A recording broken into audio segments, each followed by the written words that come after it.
Welcome to another video in our series, What is Worship? Today we're going to be talking about preparation.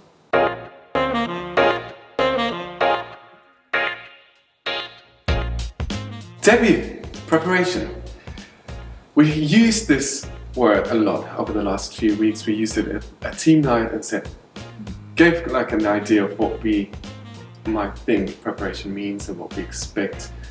But I think it's good to take some time and actually talk through what we mean by preparation, why we want to prepare, and what it looks like in our teams. Yeah, absolutely. When we come to be part of the worship team and lead in church, we've got a really important job. Mm-hmm. So we want to make sure that we're ready to do the best we can. And we were chatting earlier about that. It's something that we do in all of life, and it's a biblical principle, isn't it, to be prepared for worship. Yeah, definitely. We have two ideas actually that we want to point out that we both find in the Bible. And one is God gave the whole Torah, like Exodus, Leviticus, Numbers, Deuteronomy, to tell the people of Israel how to prepare before they come into the presence of God, how to worship. And you pointed out, well, didn't Jesus get done? It's like, yeah. Jesus, not just Jesus, the whole New Testament gives this idea. We don't do the rituals anymore. We don't sacrifice animals anymore. Thank goodness for that. What a good idea. But the principle is the same. We become prepared because we want to have an encounter with God. And you said we prepare everyday life when we have guests over. Of course we prepare a dinner. We don't say, well, let's see what the Holy Spirit does. No, it makes sense to prepare. And wherever we come together as people, we need some form of preparation. Otherwise it would be just chaos. There wouldn't be any unity. There wouldn't be anything that really makes sense. And that's why we prepare in every area of our lives. And worship, a Sunday morning, is no exception. Yeah, as we said, we are not free to come to God, thankfully, because Jesus has prepared the way, so we can come straight into His presence. There aren't really any conditions on that. But when we're part of the team, we're coming to lead in church. We're coming, yes, to worship, but we're also coming to help and lead other people in. So just like when you're having people for dinner at your house, you prepare all the things that will make it a good experience. It's similar when we lead on Sunday mornings. We want to know where we're actually going to take people. We want to make sure that we know the songs, we know how to tune up our instruments, we know all these basic things that will then enable us to be free to actually enjoy being together and enjoy worshiping God, because we're not thinking, what is that chord again? I'm not really sure what the melody is here. Don't know what I'm doing. That's very distracting and unenjoyable. Yeah. So we talked about two things. One is the spiritual aspect that you also pointed out. We come and worship, and there needs to be also freedom for the Spirit. We don't want to underestimate the Spirit's work. And then we have the leadership aspect. I guess it makes sense to have the leadership second and talk first briefly about the spiritual side. Because preparation doesn't mean we're getting rid of the Spirit. Right. I mean, the Holy Spirit knows what He's going to do, doesn't He? Like, Jesus is the Lamb chosen from before the foundation of the world. So there's some advanced preparation going on there. Or like Psalm 139 tells us that all our days are written in His book.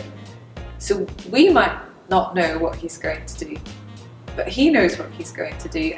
And the key thing for us, I think, is to be open to that. And we need to be open to that in the moment when we're leading. And if He wants to go somewhere that we didn't have on our plan, we need to be open to go. But we also need to remember, actually, the Holy Spirit can also speak to us in our prep times. So when we're planning songs or we're thinking about the set, He can help us there. Okay, this is where I want this to go on Sunday, just as much as He might do it right in the moment when we're gathered. He might then show us, okay, this is where I want you to go in this moment. And we've got to be open to Him all the time, in the prep time, in the services, and in every moment of life. That's the aim, isn't it? That we're always open to His leading. Yeah. I think that's actually a really important point, and one that we often undermine or don't really stress, especially with the charismatic movement. It's be in the moment and be spontaneous. And yes, that's true. But that only works if our lives is in an alignment with the Spirit. Yeah. Our whole preparation needs to be in an alignment with the Spirit. If we turn up on a Sunday morning, so now I'm open, it might be a bit too late, because God is working in the people before Sunday as well. Yeah. He's preparing every single one for Sunday, so we should be preparing with Him in this. So, yes, being led by the Spirit, but we should be led by the Spirit from Monday on, not just Sunday morning. So it's both. And I guess that kind of ties into the next point, the leadership aspect. If we are prepared, it leads us into much greater freedom. Yeah. We had the example of a choir. If a choir doesn't practice, if a choir doesn't prepare, there's no beautiful sound. It's just the whole idea of choir only works if you practice. If you learn an instrument, you can pick up an instrument and say, well, I don't want to practice. You won't be free to play the instrument. Yeah. The more you practice, the better you prepare, the more advanced you are in your skill, the more freedom you have, and the more it actually gives you ability to listen to the Spirit and let your fingers flow on the keyboard. Otherwise, you're just always stuck in your limitations, which are actually much more, a cage than preparation. Yeah, it's amazing, isn't it? Because in our society, I think we've got a really high value for freedom. But sometimes we just think freedom should be freedom to do whatever we want. And perhaps sometimes we lose sight of how a discipline can actually give us enormous freedom. You know, if you want to run really fast, for example, you've got to subject yourself to that discipline of training, don't you? And if you want your fingers to float over the keys freely, or whatever instrument it is, you've got to practice. You've got to play your scales. You've got to put the man hours in, and then that doesn't feel like freedom at the time. It can feel like the opposite. It can feel boring, but actually what it builds is that capacity to then be free. And that leads me to one point when we lead worship. What I experience a lot is I practice a song maybe over 2 weeks, nearly every day, and the Sunday we want to play the song with the church. I'm sick of it. It's just so overplayed because I practiced so much. I was listening to it so much, we sang it so very often, plus the rehearsals. I just don't want to hear it anymore, and it doesn't really enable me to worship in the sense. But this is where we need to accept our role as worship leaders, and whether you're actually the main worship leader or you're just instrumentalist, we're all leading worship. We're all leading worship, and sometimes the drummer is much more of a worship leader than the one who sings. That's a different topic. But the reason why we're doing this is not for us. On a Sunday morning, we need to forget, at least for a little bit, what we want and our preferences. How many times we have played this song. Because the people that come on a Sunday morning were not there during our practice time. Yeah. They listen to this song maybe the first time. They sing it every other week. So it's still a new song for them, and they still enjoy it and engage with it. So that's our role. Maybe that leads up to the second point that we want to talk about, is the leadership aspect. Yeah, and just before we go into that, if we are practicing, we're wanting to grow our skill every time. So if we are feeling like, I'm bored now with this song, just ask God to show you something new in it. As musicians, we're never done. You can always get better. You can always improve your skill.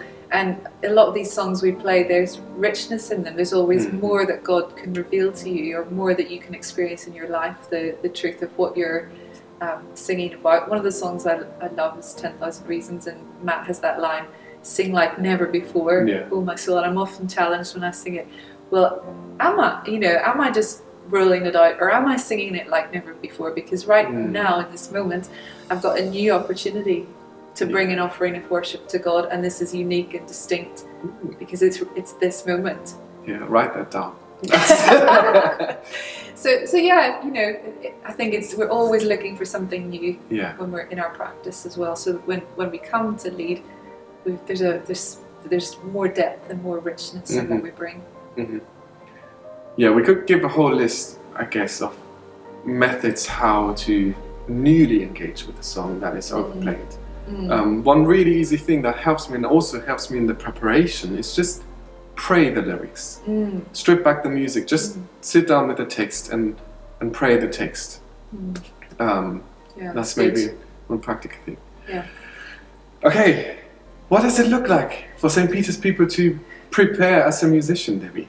Yeah. Well, I think, you know, the Bible asks us to play skillfully. The psalmist talks about playing skillfully, and I think that's really important that we just continue to invest in our skills. So if we're a guitarist or a vocalist, whatever our discipline is, I just really want to encourage you. God has given you that gift, and keep investing in it. Keep putting in the prep time. You know, we have the parable of the talents that we talked about earlier, and the person who gets such a slating at the end of it is the one who did nothing with his talent, whereas the other guys, they went away and they developed it and made more of it. And I think, you know, if we've been given a gift, we have a skill, let's just put in the time to invest in it and make, you know, and we all have different amounts of time, right? Because we're not just doing this full time, we've got other things in life, but let's try and commit to, you know, just continually investing in our skill and growing in that. And then when it comes to a specific Sunday, when you're on, your skill level is just sort of, you're topping that up all the time. But coming to a specific Sunday, we just encourage you to get the songs so that, you know, we'll have those for you on Planning Centre. And so you go in and download all your chord charts, listen to the tracks that are on there. And I think actually learning the song and learning the part, that's the very first step, because then at least you've got the material that you're working with.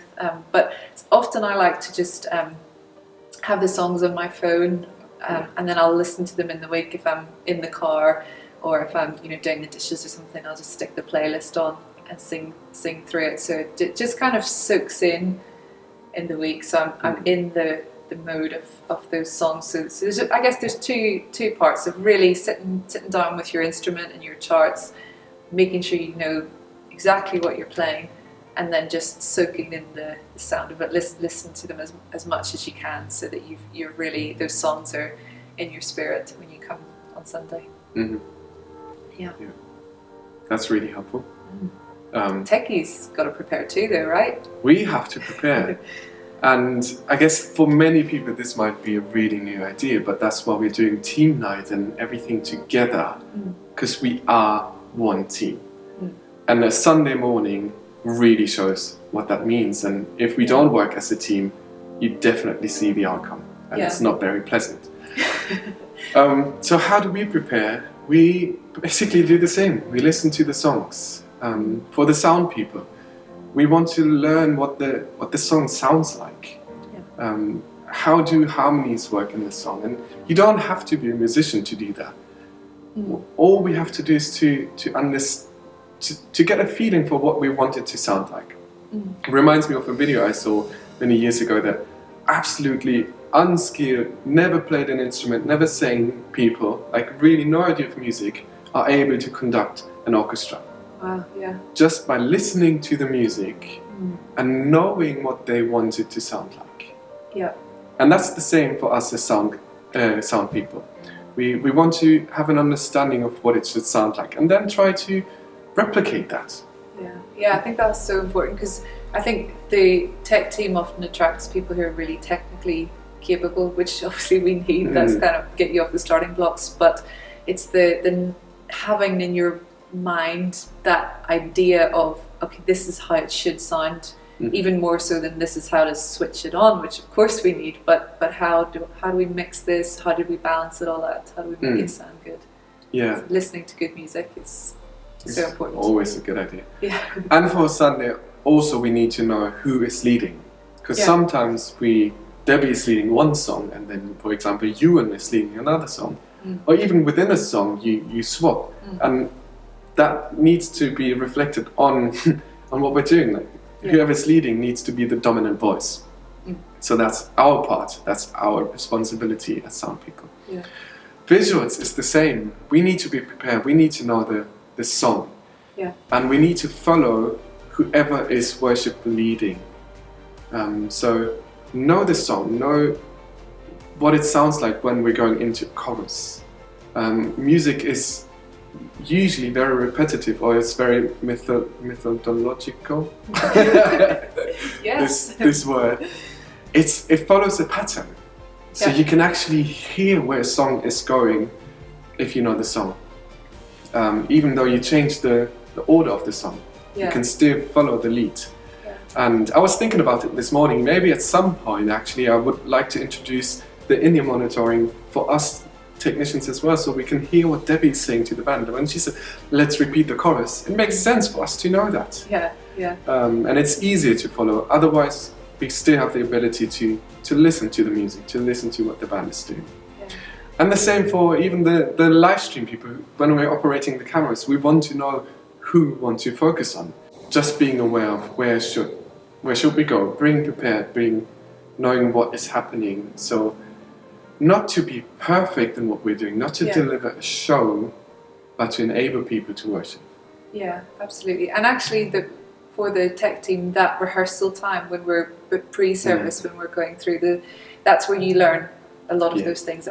Ewan's leading that bit, or this person isn't really in that bit, they don't need to be on camera. Oh, sounds like they're repeating that chorus there, must remember that for later. So a lot of these things will come up in the rehearsal, that if you can, be focused in that time, clocking what's going on, but also in the service. I think tech team have such an important job. It does require quite a lot of concentration on what's happening up front, so you can make sure that we can see and hear all the things that need to be seen and heard. Yeah, and as tech people, we hear things that no one else hears. Yeah. I was performing at the live lounge in Chelsea Stadium last week, and we were recording a song, and it was the sound guy who said, "Actually, could you try to do this on the keyboard?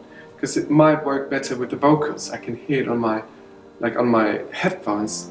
It doesn't quite sit right the way you do. Try this." We tried. It was perfect. We couldn't hear it on our monitors because he had the better equipment and he had the time and space to listen while we were playing. Yeah. And that's where we come together as a team. We need each other. We do. We can't say, "Oh, it's just the musicians. We just turn up and take on." Yeah. Nah. Yeah, I think we want to really honour what tech team do. And I think that everyone sees the musicians, and some, we might have a perception of, well, those are the guys who are doing the worship, but actually the tech role, which is maybe a more unseen role, behind the congregation and so on, equally have an equally important part to play. If tech team aren't there, it doesn't work. Yes. So it's something we value so highly, and just we want to encourage tech team to give your all to it, because it makes such a difference. Yeah. I planned a whole nother video on this aspect of how we work together and basically be the unseen, whether on stage or off stage, because we want to put God in the center, but that's a whole other video. We're running out of time. I guess one fear of many people, even after what we said today, is it all sounds a bit like perfectionism. It all sounds pulling off a show. We don't want that. This is not what we prepare. That's two different cups of tea.